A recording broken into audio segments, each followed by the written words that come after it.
Greetings, social psychologists. It's time for Chapter 9, Aggression, Lecture 2. Lecture 2 starts actually in Part 3 of the book.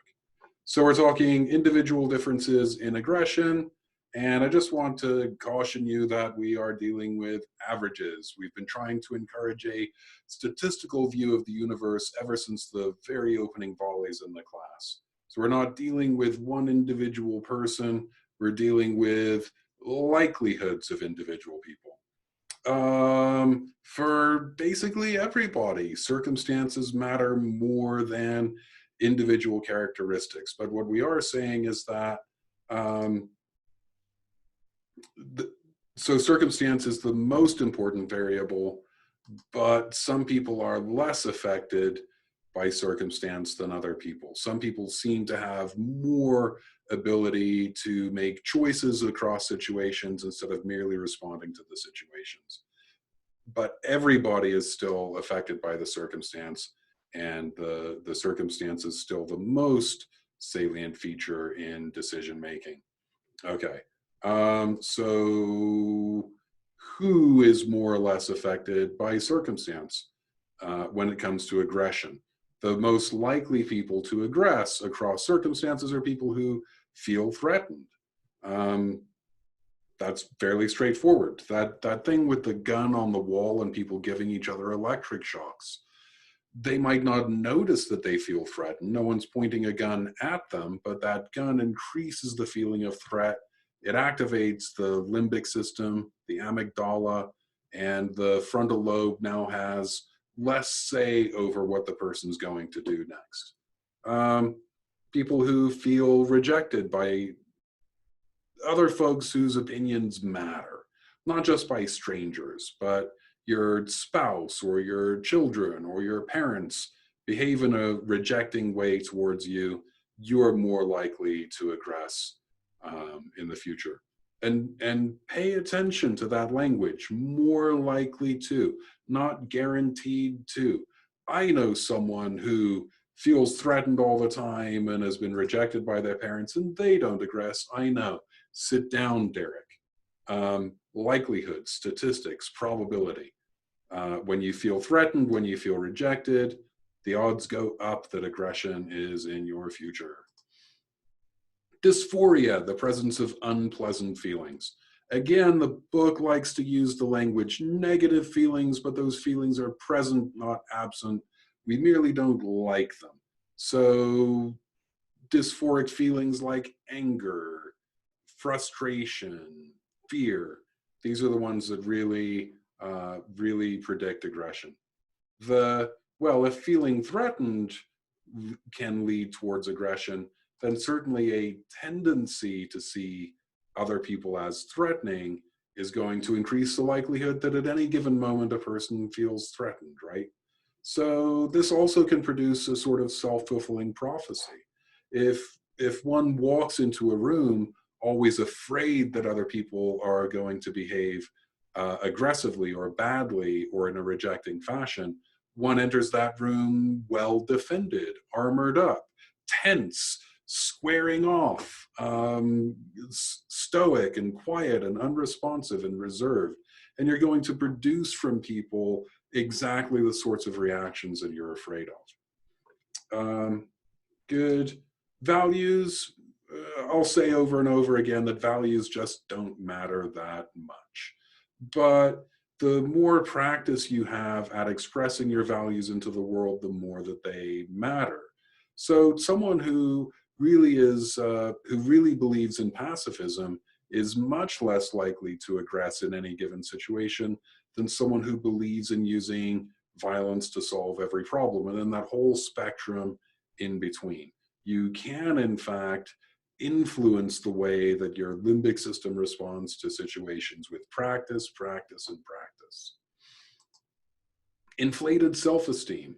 When we examine the phenomenon of bullying in schools, sort of the stereotype is that the bully is a rejected kid who has parents who hurt them and they've learned how to use violence and aggression by being subject to violence and aggression. But the bully victim is, they exist, but they're relatively uncommon in the field of bullying. The most common kind of bully is the popular kid.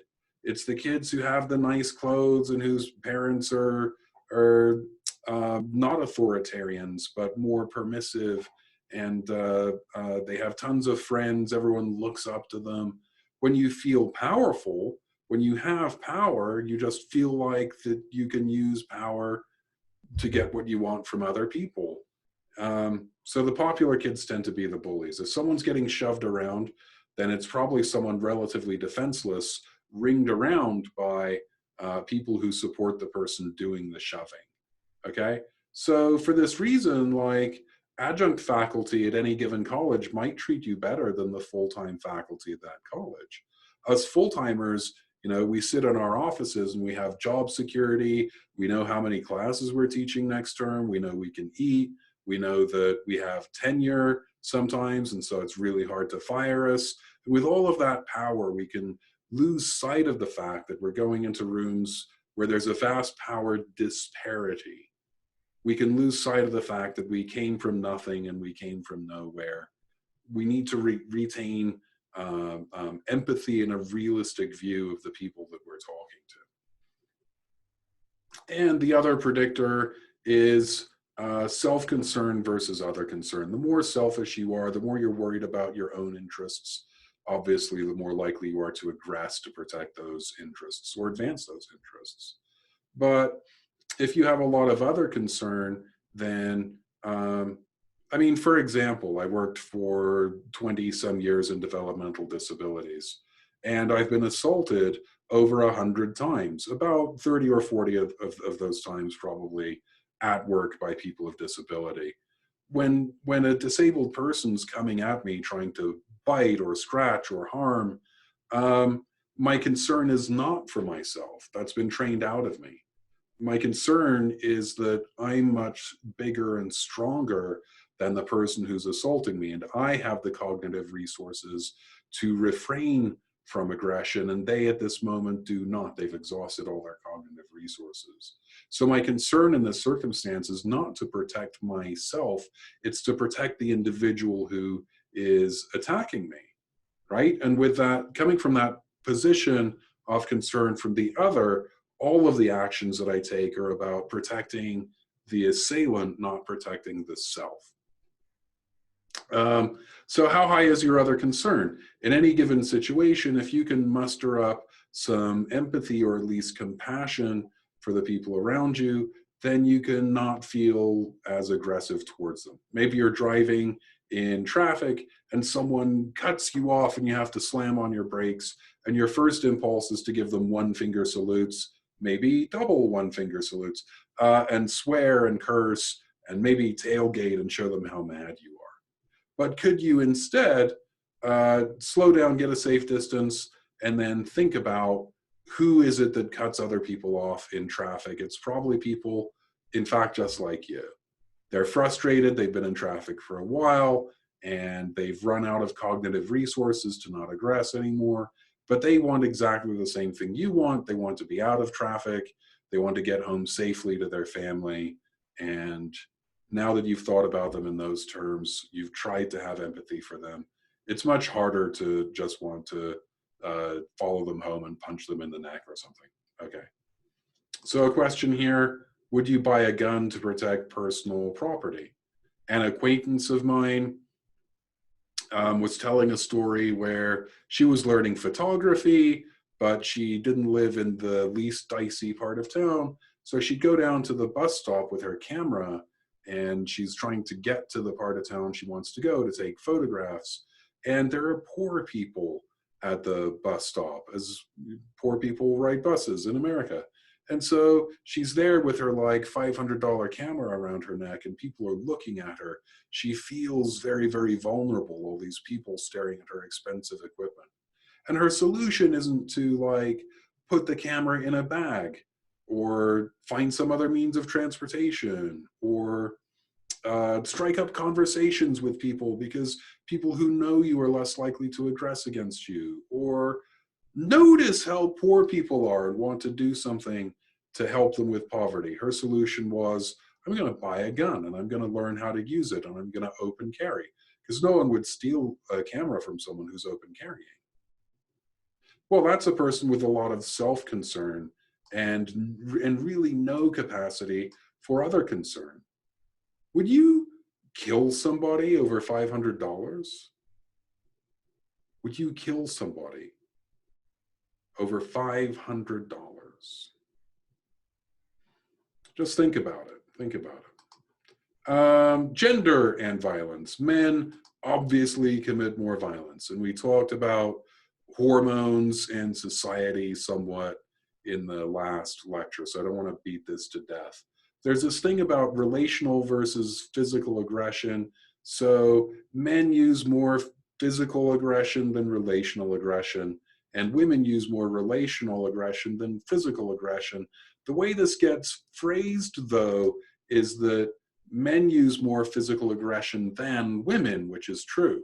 And women use more physical aggression than men, which is untrue. Women use less of all forms of, I guess that's not precisely true. Women use much less physical aggression than men do, but men and women really use about the same amount of relational aggression. Men and women are more or less equally likely to gossip, to sabotage relationships, to troll people on Facebook and the internet. So men and women use the same amount of relational aggression as each other. Women use much less physical aggression than relational aggression, so very much less physical aggression than men. So 90% of all violent crimes are committed by men, not women. Gross disparity as far as that goes. So it's not that women are just as aggressive, but use relational instead of physical aggression. It's that women are much less aggressive. Okay? Because when you take the physical aggression out of the picture, you're left with equal amounts of relational.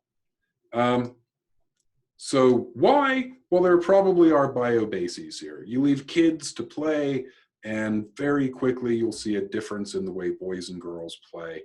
By age 4, girls are enacting social roles and engaged in cooperative, usually paired off but cooperative play, and boys are engaging in warrior narratives and dominant struggles and wrestling and stuff like that. But that biobasis gets picked up by culture and exaggerated. Like early culture probably builds around these kernels of biobases. And then the more we have frontal lobes and cultural artifacts, the more we say that the way it's natural to behave is the right way to behave. We build our culture around that. So then, you go into the Toys R Us or whatever, and there's the girls section that's all pink and the boys section that's no pink. And we built that, but we built it around this biobasis nugget. Is that right? You decide. Saying things are right because they're natural is just not, there's no logical basis to say that. So culture gets involved, and of course culture is extremely variable. The book is mostly about how violent America is compared to other places in the world. So compared to Western Europe, you go to Germany or France or Switzerland or Spain or England or Ireland or Scotland or Wales or Canada. America is an incredibly violent country. Is it as violent as everywhere in the world? No, but to find more violent places, you have to go to like Eastern Europe, Czechoslovakia. You have to go to Azerbaijan. You have to go to so-called third world countries, poor, underdeveloped countries without democracy, without, frankly, liberalism. Okay? And by liberalism, I don't mean what right-wingers mean when they say liberalism. I mean the Enlightenment values upon which the country was founded, where we have a culture of solving our problems with words and voting and politics instead of with guns and axes and knives. So here we have a deeply entrenched culture of violence that we've always, on the one hand, lived with and tolerated, and on the other hand, tried to teach out of people. And also it's true that we're always frightened. Michael Moore's documentary movie, Bowling for Columbine, he actually asks these questions. Why would it be that in Canada, there are the same number of guns per capita as in the United States, but the United States would have such a inflated death rate, homicide rate from firearms? And the answer is probably cable news. Fox News being the chiefest culprit, but CNN not really far behind. The cable news keeps us scared. In Canada, the news is for informing people, and they have long, quite boring but thorough and rigorous discussions about the issues of the day. In America, the news is for selling advertising time. And to keep people tuned into the news station, you have to scare them. So when there's a mass shooting, the mass shooting gets 2 weeks of wall-to-wall 24-hour coverage on every channel. And if a channel decides not to cover it, people turn away from that channel to find the station that is covering it in this absolutely salacious, terrifying fashion. We're always frightened. And as we've seen through the rest of the material, people who feel threatened are more likely to engage in violence. Violence is great for gun sales. Another thing going on here is honor killings. In the less educated parts of the country, particularly the American South, in the sort of cowboy culture parts in the American West, you have the idea of honor. And in America, our systems of honor derive from chivalry, that you fight for what you believe in, that God will cause the righteous man to win, right? Our system of justice depends from this, that two knights go into the arena and one represents one idea and the other represents the other idea, and God will strengthen the hand of the righteous man and not let the wrong man win. So we have this adversarial system of justice where two lawyers do not physical battle, but intellectual battle in this, and the arena is the jury, and God will not allow the non-righteous person to be victorious. We have these honor cultures that descend from these adversarial justice systems. A man stands up for his family, and men stand up for women, and don't hit women but hit men. These honor cultures, they can be incredibly violent. So I just want you to look at another honor culture elsewhere in the world. This is Khalida Brohi, and she's speaking at TEDx Boulder about trying to grab hold of an honor culture that results in the deaths of a lot of women and turn it so they can see honor in a slightly different light that's less violent. Reducing violence. Is it really an aim to reduce violence? That's a moral question. Do you like a country that's violent? Do you like a country that's peaceful? I know what I like. I know what my morals suggest, but I don't know what your morals should suggest. You choose. So should we reduce violence? I think that's up to you. There are a lot of good reasons to say yes. There might be some other reasons to say something else. So your first order of business is to watch this bit of video from Steven Pinker. Pinker wrote a book on the topic, and he talks incessantly on it. The idea here is that Enlightenment values lead to a safe, disease-free, and peaceful world. The more we have enlightened democracy, the less we have war, pestilence, and famine. And that idea sounds crazy. If you watch cable news, then the world is on fire, literally, with global warming. That part's true. But with rampaging disease epidemics, that part's kind of true as well right now, isn't it? But not always. And poverty and gun battles in the streets, and war constantly, people dying, and it just isn't the case that the world is a more and more violent place. It is the case that cable news is better and better at dishing up violence for you to observe, and that changes your view of the universe. Remember, in the last thing, and we talked about terrorism, one thing that terrorism does is gets you to pay disproportionate to pay disproportionate attention to very unlikely events like mass shootings. It is almost zero probability that anyone will ever shoot at you in the rest of your lifetime, okay? But cable news is pushing this narrative of extremely unlikely events being actually quite likely, with the availability heuristic by only showing examples of violence and not examples of the world just going along and getting along and people actually doing fine. Okay, so watch this thing. It's about 20 minutes long, and it hopefully will change your. Is Pinker perfect? Absolutely not. Absolutely not. But he's more or less on point with more or less all of this talk. One thing we could do is push containment over punishment. So the book kind of contradicts itself. There's a paragraph where we need laws that punish violent criminals, but in the previous section, it explicitly says that punishment is not any kind of a good idea. People just don't learn from punishment, so harsh sentences, harsh jail sentences, they don't deter crime, but they do contain crime. A criminal in prison is going to have a really hard time like committing crimes against society, right? So there's something to be said for humane containment, particularly when we are not able to rehabilitate the criminal. Pedophiles are particularly resistant to any kind of rehabilitation. They're not motivated to rehabilitate by and large. None of the strategies or tactics that we've used have really produced any kind of sustainable or significant result. So pedophiles probably need to be contained, but contained humanely and not subject to repeated violence themselves. Why? Oh, this thing about meta-communication.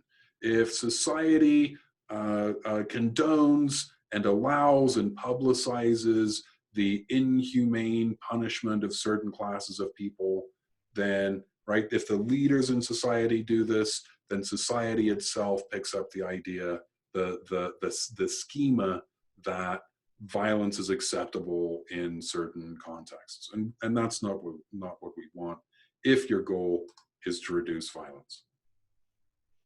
The next thing, reduce exposure to violence. The less people see it, the less people have it on top of mind, and the less people have specific examples of it, and the less they have scripts to enact it and know what to do to get violence done. So violent families probably need attention. If there's child abuse happening, we need children out of those circumstances, and we can try to rehabilitate the parents. But if the parents won't rehab, then they need to be separated for the good of the children and the good of society. I'm using should a lot, but I'm using if-then conditions also. If your goal is to reduce violence, that's one way to get it done. Violence on television. The more that we see, again, the more that we have access to heuristics. And young people, teenagers and younger, just aren't primarily getting their information from television anymore. Maybe haven't been for about the last 5 or 8 years. So you need to find where the hell they are on the internet. I don't even know. My kid's on YouTube a lot. I guess we'd want to look at regulating YouTube content so that younger people aren't exposed to so much violence that it's always top of mind and they have good examples for it. What is education for? Why are we putting kids in school? One reason to have children in school is to inform them about the values of society. The idea that school is exclusively to provide employers with labor-ready staff, that's propaganda from the far right, the economic far right. That's ridiculous. School exists in order to inculcate young people with American values, make them part of society, get them in the fabric here.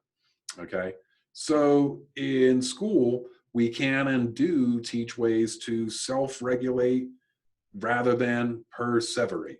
So we want to teach mindfulness and breathing exercises and counting to 10 and having empathy and compassion.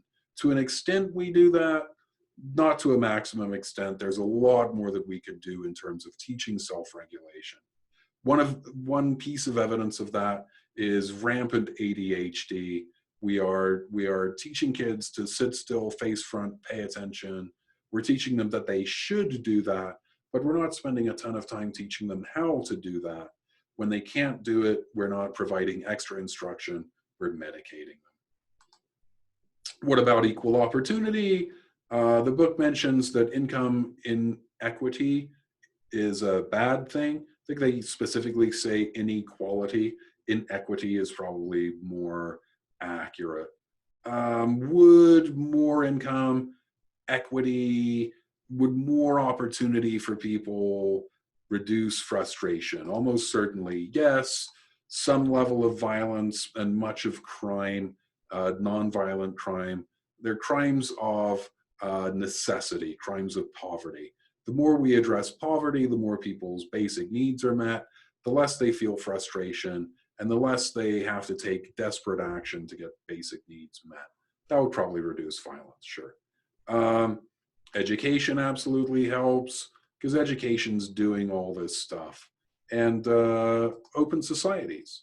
The more we live in an open society where we see each other's faces and trust each other and vote and air ideas respectfully instead of like lawyers, the less we feel threatened.